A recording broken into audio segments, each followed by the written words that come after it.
Greetings, Pokefans! Michael here. So when I was setting up to film just now, one of my lights wasn't working, and so I was like, click on, I'm like, why isn't it working? Why isn't it working? Suddenly worked! Oh my god! And now I have this spot in my vision that's just like moving. There it goes. Real quick before I start this video, if you haven't already, be sure to sign up for my 400,000 subscribers giveaway. You have a chance to win one of these really awesome t-shirts from Pixel Empire, so if you haven't already, be sure to click the link down in the description below to sign up.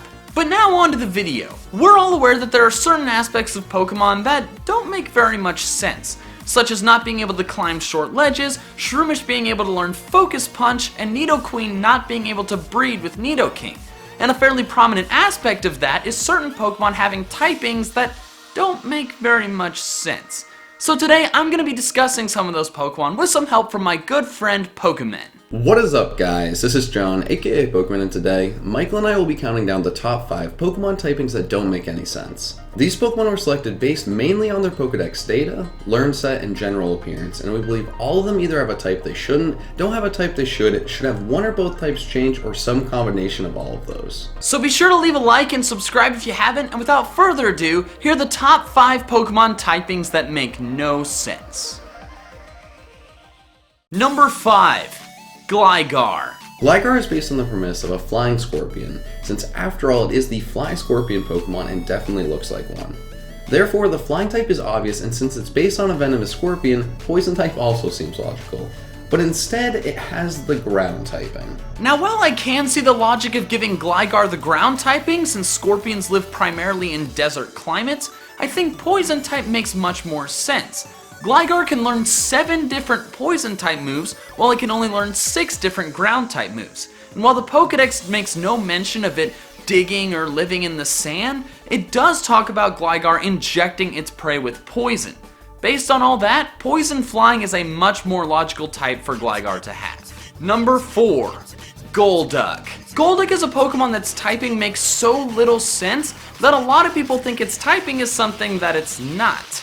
Golduck is obviously a water type, but a lot of people also think that it's a psychic type, which is pretty logical. But it's not psychic type.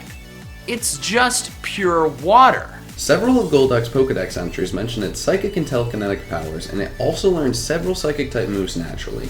I mean, for crying out loud, its pre-evolution is named Psyduck, as in Psychic Duck. Yet even with all of that, it remains a pure water type, which just doesn't make any sense at all.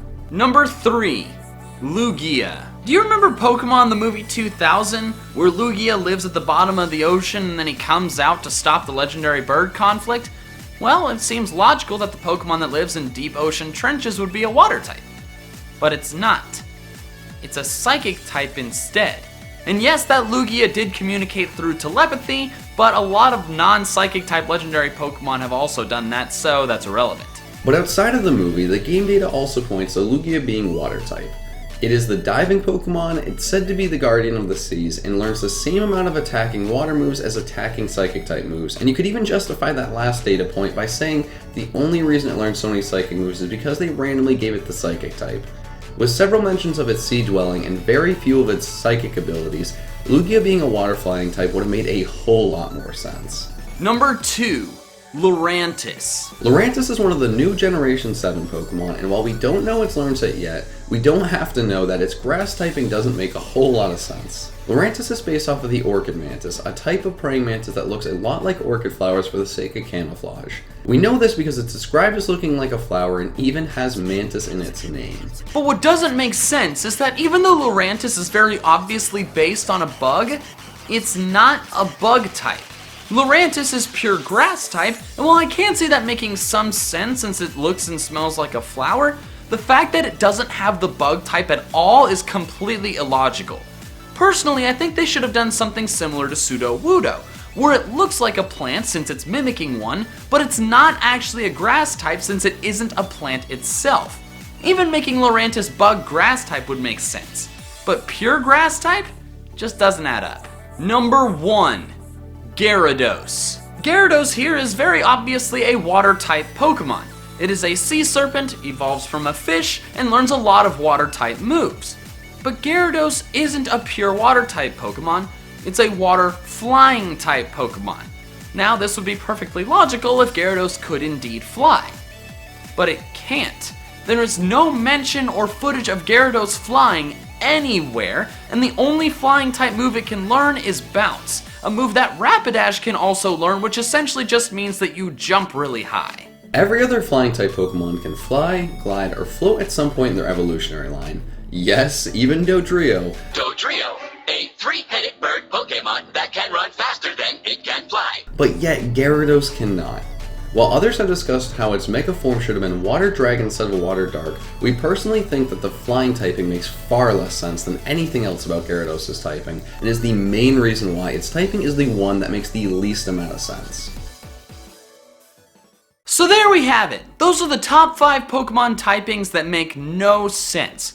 I really enjoyed the chance to work with my good friend John on this video, so be sure to go check out his channel PokeMEN for lots of really fun Pokemon content. What did you think of this video? Do you agree with our list? What are some other Pokemon typings that you think make no sense? Let me know in the comments below! And if you like this video, be sure to leave a like, and if you haven't already, you should definitely subscribe for more fun Pokemon content of all kinds. Alright, that's all I have for now, so until next time, Poke fans. Gotta catch them all! Everybody wants to get down.